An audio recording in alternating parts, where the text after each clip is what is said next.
আমতলী থানা এলাকা থেকে সুশান্ত দেব নিখোঁজের অভিযোগ মিথ্যা বলে দাবি করলেন আমতলী থানার ওসি। হাপানিয়া এলাকার হোটেল ব্যবসায়ী সুশান্ত দেব নিখোঁজ এই অভিযোগ তুলে আমতলী থানার দ্বারস্থ হয় পরিবারের লোকজন। পাশাপাশি তারা পশ্চিম জেলার পুলিশ সুপারেরও দ্বারস্থ হয়।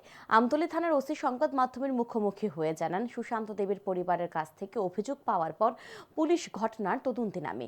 পুলিশ আগরতলা স্মার্ট সিটির সিসি ক্যামেরার ফুটেজ খতিয়ে দেখে জানতে পারে সুশান্ত দেব তার স্কুটি নিয়ে এমবিবি বিমানবন্দরে যায়। সেখান থেকে সে শনিবার সকালে বিমানে করে কলকাতার উদ্দেশ্যে যায় এবং সন্ধ্যা 6:10 সে বিমানে করে কলকাতা থেকে পুনরায় রাজ্যে ফিরে আসে। রাজ্যে আসার পর সে নিজ বাড়িতে চলে যায়। সুশান্ত দেবকে পুলিশ জিজ্ঞাসাবাদ চালায়, কিন্তু সে মুখ খুলতে নারাজ সুশান্ত দেব।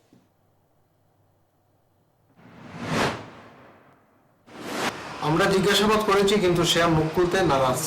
আমার অফিসার গিয়ে তাকে জিজ্ঞাসাবাদ করলো কেন সে মানে প্রথম সে ডিনাই করে যায়নি কলকাতা।